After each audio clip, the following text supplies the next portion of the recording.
ایک اور موضوع جو ضروری ہے اس کی طرف اشارہ، وہ یہ ہے کہ اردوان،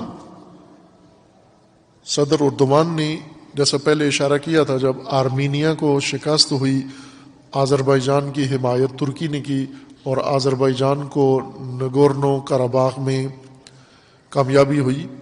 وہ ایک علاقہ تھا نگورنو قرباغ، آذربائیجان کا ہے تاریخی طور پر اور جغرافیائی طور پر، لیکن قبضہ آرمینیا کا تھا اور ان میں کئی جنگیں ہو چکی تھیں۔ اب اس آخری جنگ میں انہوں نے یہ علاقہ واپس لے لیا ہے ترکی کی مدد سے۔ ترکی کے ڈرون طیارے اور ترکی میں جو دہشت گرد تنظیمیں تھیں، داعش، جبہت النصرہ اور سیرین لبریشن آرمی، یہ جتنے لوگ ترکی نے آرگنائز کیے ہوئے تھے وہ سارے ترکی نے بھیجے آرمینیا کے خلاف آذربائیجان کی طرف سے لڑنے کے لیے، اور انہوں نے، اور ڈرون پاور ترکی کے پاس زیادہ ہے، ڈرون جہاز، اور انہوں نے حملے کر کے وہ زمین واپس لے لی ہے۔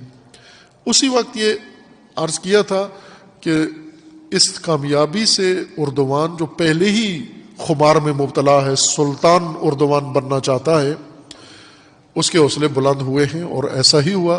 اور حوصلے بلند ہونے کے بعد انہوں نے ایران کے آذربائیجان، ایران کے اندر ایک بڑا آدھا ایران ترک نشین ہے، ترک زبان ہے، کئی صوبے ایران کے ترکی صوبے ہیں، جیسے اردبیل ہے، آذربائیجان غربی ہے، آذربائیجان شرقی ہے، ارومیہ ہے، اور اسی طرح کرمانشاہ ہے، کردستان کے بعض علاقے ہیں، یہ سب ترک زبان ہیں یہ۔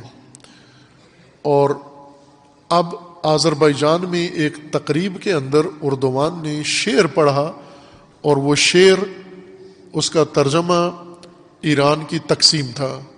اس نے باقاعدہ اس دریا کا نام لیا جو تقسیم کرتا ہے اس سرحد کو، اور اس نے یہ تأثر دیا کہ آرمینیا کے بعد اب گویا ایران کی باری ہے، ایران اب تقسیم ہوگا، جس پر ایران نے بہت شدید رد عمل دکھایا ہے اپنا، کہ یہ ذہن سے نکال دو کہ آرمینیا فتح کر کے اب ایران فتح کرنے کی باتیں کرو گے۔ یہ ترکی ظاہر ہے اس کی سیاست میں کافی جارحیت آئی ہے اردوان کی سربراہی میں، اور بڑی کامیابیاں بھی ترکی کو ملی ہیں اس سلسلے میں۔ اسی وجہ سے اس کی حوصلہ افزائی ہوئی ہے اور وہ آگے بڑھ رہا ہے۔ ایک کام اردوان نے گزشتہ ہفتے یہ کیا ہے کہ امارات کو برا بھلا کہا کہ تم نے اسرائیل سے تعلقات قائم کر لیے، سعودیہ کو برا بھلا کہا کہ تم اسرائیل کے ساتھ تعلقات قائم کر رہے ہو، بحرین کو برا بھلا کہا کہ آپ نے اسرائیل سے تعلقات قائم کر لیے ہیں۔ خود ان کے تعلقات پہلے سے ہیں، سب سے پہلا ملک 70 سال سے ان کے تعلقات ہیں۔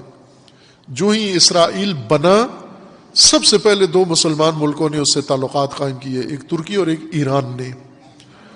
ایران نے انقلاب کے بعد توڑ دیے، ترکی کے ابھی تک برقرار ہیں۔ پھر اس کے بعد مصر نے بھی تعلقات قائم کر لیے، اور اب کئی اور عرب ملکوں نے کر لیے۔